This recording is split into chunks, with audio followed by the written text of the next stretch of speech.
Hi, everybody. I'm Dr. Keith Brennan, typically at Back to Health Wellness Center, but as you all know lately, coming you from the comfy confines of my own condo. And today we are so lucky to have the wonderful Miss Lisa Jendza with Glow Natural. And she's going to be giving you 3 really wonderful tips on how to handle this bombardment of change and uncertainty. So you're really going to want to tune in all the way to the end, because you can put these tips in action just as soon as you're done listening to this. So with no further ado, Lisa, welcome and thanks for coming on with us today. So what's your first tip you got for us? Thanks for having me. This is an opportunity for everybody. And I will say, as a health and lifestyle coach and also a yoga instructor, the opportunity that's been given to everyone is something that we in my profession look forward to, right? And that is a break. Looking forward to having a break in your current habits or your current situation, because it creates space. And when we create space, we get a different perspective on things. And so breathing, breath work is really, really vital. And so one of the things that I teach all of my students is to incorporate breath work. And of course, they all think I'm a little crazy at first. I make them lay down on the floor on yoga mats and do these funny breathing exercises, but breath is life. And what we find in Western civilization is we breathe very shallow. So we have an anxiety epidemic in this country. And that's because we breathe very shallow. We're rushed and we're hurried all the time. And we're not breathing, deep breathing. There's a lot of studies on pranayama, on breath. There's different types of breathing. I know in my detox program, I teach 4 different types of breath work. And the one that I would recommend that everyone start with today would be the Wim Hof method. And we can put that in the comments on Facebook. Awesome. Wim Hof has done a ton of research on how we can alter our body and heal our body through mind and breath alone. And I think everyone who watches his videos will see why I would recommend this type of breath work. But I also want to point out that the lungs are where we hold grief. So often people will say things like, I can feel the heaviness in my chest, or I feel sick to my stomach, or I'm shouldering a burden. I want everyone to become really conscious and aware of their words and their thoughts, because we manifest dis-ease. Disease is just dis-ease in the body, but we will manifest dis-ease through those thoughts and those words and through the unresolved emotions. So when we can breathe into our body, when we can create this space, we have the opportunity right now to let those things go. So my next recommendation would actually be to journal. Before we jump into journaling, do you mind just showing us a couple of those breaths? Like how you would do it? So the Wim Hof method, probably best to follow the video. It's really, you're really oxygenating the body, and then you release the breath and you hold for 2 minutes. And so what you're feeling in that space, everything I teach is about creating space. And that's why I believe this is a blessing right now. Everyone has been given the opportunity to slow down and create space. And so that's what breathwork does. That's what meditation is all about, is about creating space so we can, with the separation, we can see things more clearly. And so the Wim Hof method is really oxygenating the body, then releasing the breath and going without breath for 2 minutes. And it's quite a transformation that can happen in your body for those 2 minutes. Now, there are other types of breath work. There's Kundalini breath, there's breath of fire, there's alternate nostril breathing. And I know you're trying to keep these classes or these Facebook Lives short. So those would be something people could take my classes and learn. I just did an advanced detox class for all of my students to get through the coronavirus. We went through a lot of those breathing techniques. So journaling, though, I do want to point out that as these emotions are coming up, journaling is phenomenal. So Arianna Huffington, one of my idols, she said, a culture of burnout cannot be a culture of creativity. we have to have space to be creative. So when we're in the rat race, when we're in that rut of life, and like, I get up at this time, I leave at this time, I come home at this time, there's no room for creativity. And so it's really been a prayer of mine for the last decade that we find as a culture a way to become creative, because the trajectory we've been on, and anyone who's heard me speak has heard me say, the current trajectory that we're on is not sustainable. Yeah.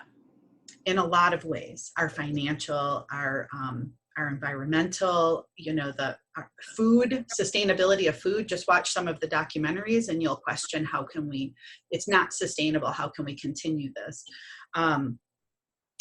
We needed the space in order to be creative. Well, creativity flows when we start journaling. So I want to give a couple techniques. First of all, there's a great book that I often recommend. It's Julia Cameron's The Writing Diet.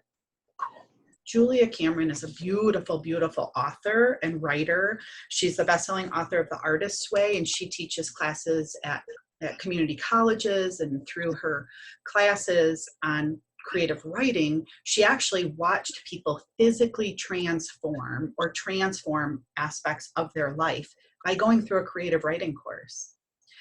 And so she was able to prove that by journaling, there's one exercise in particular that, if you don't want to buy the book and read it, there's one exercise in particular, and that's stream of consciousness journaling. It's getting up every morning and doing a brain dump, because it's not what you're eating, it's what's eating you. And so those unresolved issues, problems, challenges, thoughts, those are what eat away at us and that we carry in our body. So it shows up as weight, but it also shows up as dis-ease. There's also another book that I love. I did this one back in the late 90s. My son was just a baby. And this one is by Sarah Von Brecknett. She is also a beautiful, beautiful writer. And of course, I'm an avid reader. So, but this one is called Something More, Excavating Your Authentic Self. There's never been a better time. You're in quarantine for another at least 2 weeks. So there's some exercises in here to figure out what it is that lights you up. What are you passionate about? And if you said you didn't have time to read before, 99% of us that aren't in the hospitals or grocery store business have time now, right? Yes, there's definitely time to do some reading. And from a therapeutic perspective, if you write with your non-dominant hand, so I want to talk about patterns. We get stuck in patterns, and in order to become creative, we need to get out of the patterns that we're in. Okay, so there's habitual patterns. We brush our teeth with this, same hand. We drive to work the same way. So there's a great program called The Spirit of Money, which actually talks about how when you can change up those patterns, even ever so slightly, we create space for something new to show up. When we journal, so this comes up in therapy, a good therapist might have you journal with your non-dominant hand. Okay. So remember, most of us have been conditioned to be right-handed, which is left brain. And so that's left brain logical. So this is what made us, an assembly line factory worker society. We're left brain logical. Like, I think like an Excel spreadsheet. When you use your left hand, you will tap the right hemisphere of your brain. If you journal with both hands, ask yourself a question with your dominant hand, answer with your non-dominant hand. And this is a great way to start getting whole brain activation. And if you're interested in knowing more about whole brain activation, there's some great energy techniques like EFT, like emotional freedom technique, or Psych K, which Bruce Lipton recommends. I'm a big fan of Bruce Lipton, Biology of Belief. But I'll keep it simple. I go into a lot more detail when people work with me.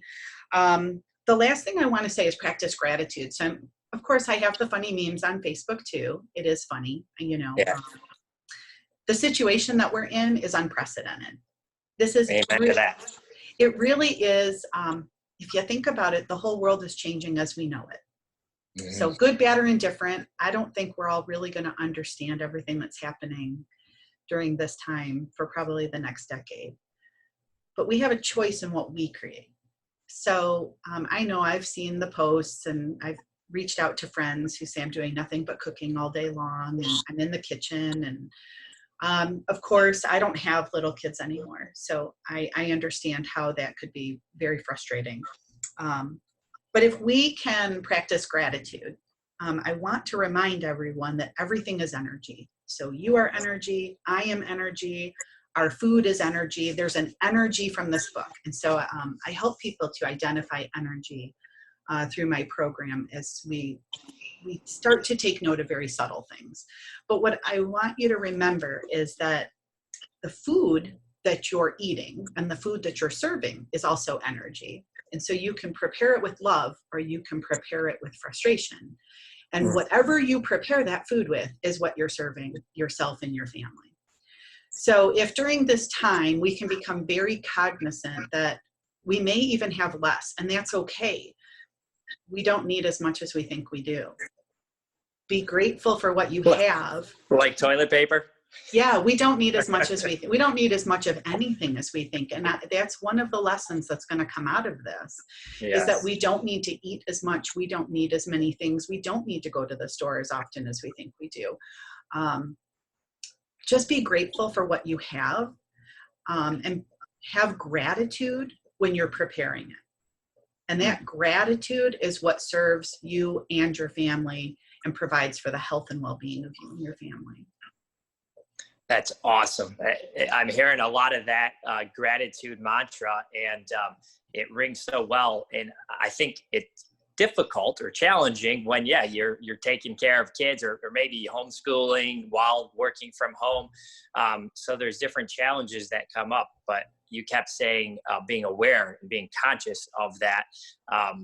And it's new reality for everybody. So it's going to take practice. So give yourself a little space, as you would say, to not beat yourself up just because maybe so far you haven't practiced gratitude, right? Be grateful that now you're listening to this from Lisa, and you have an opportunity to kind of look at things a little different, because like you said, we got at least a couple weeks of this, but if it brings us to have that gratitude going forward, how much better could we be as a society to be a more grateful people for, some of the modern conveniences, like being able to leave the house. And we're going to wrap up with Lisa explaining, once we get back to normal, what she does, her classes. They meet in groups, so you have the encouragement of one another.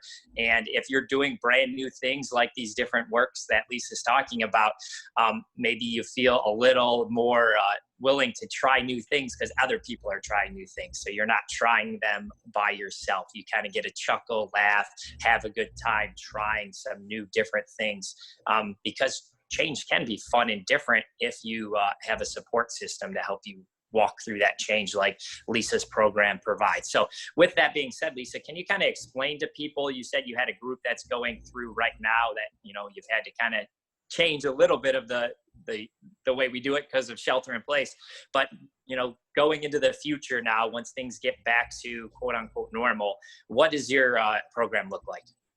So I teach a 3-month program that has evolved over the last 13 years. 2007, I had to change my life. So I've taken everything that I've learned and implemented over the last 13 years and packed that into a 3-month program. So what started out as a lot of individual classes. So I taught classes on juicing and smoothies and raw food, and some vegetarian classes, gluten-free classes. Now I tie all of that together into a 3-month program. But along the way, I've also become an expert in detoxification, and then also in yoga, meditation, and pranayama, which is breathwork. So it's a program unlike anything else I have found. I study a lot of experts, and I combine a lot of different modalities. The purpose of the program is to get people back to whole-celled wellness, whatever that looks like for them, and to really get people back in touch with their bodies so they can be conscious and present. It's not a program for any specific ailment. As a matter of fact, my program doesn't look any different regarding what ailments people have when they come in. It's a program that guides them through a process to find what works for them, because my goal is to teach empowerment.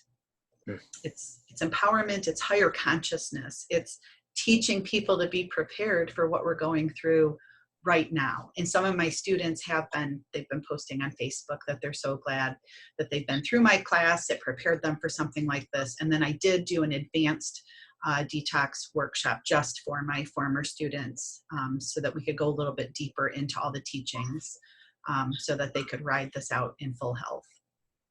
Yeah, and just to give a little social cred to this, I know lots of Lisa's former clients, and when you scroll through their Facebook feeds and what they're posting, it radiates positivity and things that we can be doing to be grateful and be helpful in this crazy times right now.